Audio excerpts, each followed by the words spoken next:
Salut, j'espère que vous allez bien. Aujourd'hui je vous retrouve pour vous présenter ma pile à lire d'hiver. Donc j'ai décidé d'y placer 5 livres et on va tout de suite commencer. Le premier livre que j'ai décidé d'y placer, il s'agit d'un manga et c'est Lonely World, le tome 1. C'est écrit par Iwa Tobineko et c'est publié chez Clun dans la catégorie Seinen. Je vous en ai déjà parlé la semaine dernière mais je vais vous refaire un résumé un petit peu plus complet cette fois-ci. On va donc se situer dans un monde où les golems sont des robots autonomes qui sont créés, formatés pour remplir toutes les tâches qu'un humain peut faire. Et il me semble qu'il n'y a plus aucun humain sauf une petite fille qui se promène toute seule et un golem va la repérer et va la prendre un petit peu sous son aile.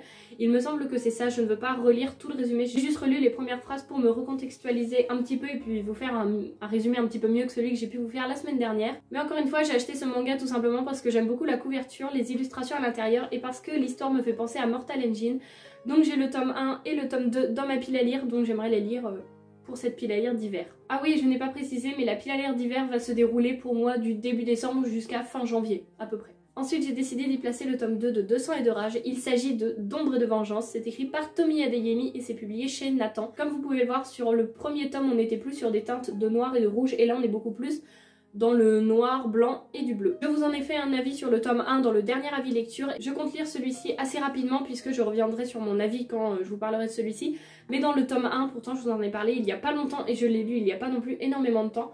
Mais j'ai déjà oublié pas mal de choses par un grand manque de description dans le tome 1. Je pense qu'on va y retrouver la même chose dans le tome 2. Mais des créatures... voilà, qui ne sont pas du tout décrites, on a juste leur nom et donc on ne sait pas à quoi elles ressemblent, enfin plein de petites choses comme ça et au final on oublie parce qu'on a juste le nom de la créature et rien d'autre. Mais je reviendrai dessus parce que je vous en ai pas parlé dans l'avis lecture, ça m'est venu après coup quand j'ai réfléchi au livre et que je me suis dit mais j'ai oublié plein de choses. Donc c'est pour ça que j'aimerais ne pas trop tarder à lire celui-ci avant d'oublier trop de choses et donc de me dire j'ai oublié trop de choses, je vais pas lire le tome 2. Ce qui serait quand même assez dommage. Pour vous faire un petit résumé rapide du tome 1, on va être situé dans de l'afro-fantasy.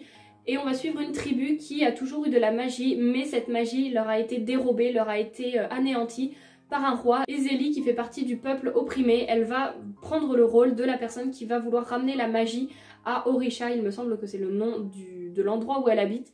Et donc c'est toute cette quête qui va se dérouler, le retour de la magie, chercher la magie et l'affrontement entre le roi et Zélie et puis son peuple. Voilà pour le résumé, je vous en reparle plus quand j'aurai lu ce tome 2. Ensuite on va continuer avec un livre auto-édité que j'ai fait plus que traîner et j'en ai un peu honte puisque c'est l'autrice qui me l'a envoyé. J'ai lu le premier tome dans l'été ou avant l'été, je ne sais plus exactement mais il me semble que je l'ai lu dans l'été. Et donc là, ce serait pour lire le tome 2 des Chroniques d'Almérante. Donc il s'agit, pour le titre, c'est Les Gardiens. C'est écrit par Bénédicte P. Durand. Et regardez la couverture. J'ai le tome 1 que j'ai pris avec moi pour relire le résumé et bien me le remettre en tête pour vous le présenter. Mais franchement, les couvertures sont vraiment très belles. Et dans le tome 1, on a une petite carte, alors au début il me semble, et l'autrice me l'a offerte sous forme de carte postale en couleur que je trouve très jolie. Donc encore une fois, merci beaucoup à toi Bénédicte et je suis désolée d'avoir autant fait traîner le tome 2. Mais voilà, c'est pour ça que je le place dans ma pile à lire d'hiver pour être sûre à un moment de me motiver parce que c'est pas l'envie qui m'en manque. Mais voilà, je fais tout le temps passer des one-shots avant, tout le temps. Donc là, j'ai envie de continuer des sagas et de me mettre à jour. Surtout que l'histoire est vraiment trop bien dans le tome 1 et je me souviens encore de plein de choses. On va donc être dans un univers de fantasy et dans un lieu qui se nomme l'Almérante.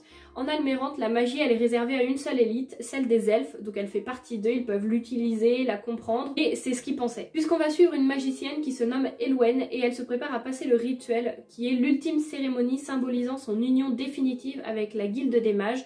Sa voie est toute tracée, son destin est déjà tout prêt. Mais le jour, enfin juste avant le jour fatidique, l'arrivée d'une créature inconnue, saturée en magie, va bouleverser le cours de son existence. Se lançant à ses trousses dans un voyage à l'issue incertaine, Elwen devra trouver la force d'avancer et voir au-delà des vérités qui étaient jusqu'alors les siennes. Que découvrira-t-elle dans son périple et surtout, quelle sera l'ampleur du mensonge? Tout de suite maintenant, je ne pourrai pas vous refaire un avis complet puisque j'aurai besoin de le relire pour bien vous en parler correctement. Donc ce que je vais vous faire, c'est que je vais vous mettre dans le petit i la vidéo où je donnais mon avis sur ce livre pour que vous ayez voir directement si ça vous intéresse. Mais en tout cas, c'est un univers que j'avais trouvé extrêmement riche, que j'avais adoré et je m'attendais pas à autant aimer ce livre tout simplement. Et c'était vraiment une très bonne lecture, j'avais adoré les créatures, les découvertes qu'on y fait, les rebondissements qu'il peut y avoir et tout ce qui se passe, vraiment j'avais beaucoup aimé. Je me souviens encore de la fin, faudrait peut-être que je relise juste les dernières pages pour bien me les remettre en tête. Mais sinon c'est vraiment une histoire que je me rappelle quand même. Pour le coup dans celle-ci il y avait bien des descriptions, c'était bien expliqué sans que ce soit trop lourd à lire, vraiment c'était très fluide et très agréable. Et donc c'est pour ça que dans la pile à lire d'hiver je place le tome 2. Ensuite je vais vous parler d'un livre que je place dans plein de piles à lire, de défis, de challenges pour me décider à lire mais je n'arrive pas. Il s'agit du livre Nos âmes tourmentées, c'est écrit par Morgane Moncomble et c'est publié chez Hugo dans la catégorie New Romance. Donc évidemment, comme vous pouvez le voir, et puis c'est chez New Romance, donc c'est une romance. Je sais juste que apparemment c'est une romance qui bouleverse et moi je me dis pour qu'une romance me bouleverse, il faut que je sois dans l'histoire vraiment avec les personnages, que je m'attache à eux, à leur histoire. Et comme je peine un petit peu avec le genre de la romance, et ben je me dis pourquoi pas tester avec ce livre. Mais voilà, c'est de la romance et je peine à m'y lancer, donc je le place dans cette pile à lire d'hiver et à voir si à un moment j'arrive enfin à le lire. Et puisque je ne pouvais pas faire une pile à lire d'hiver de Noël sans réécriture de contes, j'ai décidé d'y placer le livre Les Dragons de l'Impératrice. C'est écrit par Alice Sola et c'est publié aux éditions Magic Mirror. Déjà encore une fois, regardez la couverture, la couleur avec, on dirait qu'il y a une lumière, tout ça, enfin c'est vraiment joli. Je vais pas relire tout le résumé, mais je sais juste qu'on est sur une réécriture de Mulan avec un autre conte, une autre tradition de conte, je sais plus, qui est mélangée, mais une réécriture de Mulan. C'est juste génial. Je crois que j'ai pas besoin d'en dire plus moi déjà pour me donner envie de le lire et je voulais placer une réécriture dans cette pile à lire. Peut-être qu'en hiver j'en lirai plus des réécritures parce que voilà, de toute façon les réécritures j'en lis tout le temps, mais c'est vraiment quelque chose que j'aime beaucoup et je voulais en placer une dans cette pile à lire, donc la voici. Donc voilà pour cette petite pile à lire d'hiver, je voulais en placer 5 parce que je me dis après si on part sur 10 ça va commencer à faire trop et je ne vais pas pouvoir tout lire ou alors je vais devoir me forcer à vraiment la tenir et tout lire, mais c'est pas le but de me forcer non plus à lire. Là c'est vraiment pour me donner un petit peu des pistes. Si vous voyez les titres, c'est peut-être mieux.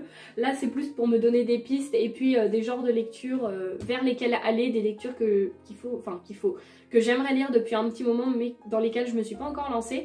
Donc les voici, et puis je vous ferai un petit bilan dessus fin janvier. Donc voilà, en tout cas, j'espère que cette vidéo vous aura plu, que peut-être vous aurez découvert des livres, peut-être ces deux-là, puisque j'en ai pas parlé ces derniers temps sur YouTube ou même sur Instagram. Et puis j'espère que vous avez passé un bon moment, et puis moi je vous dis à la semaine prochaine pour la nouvelle vidéo. Salut!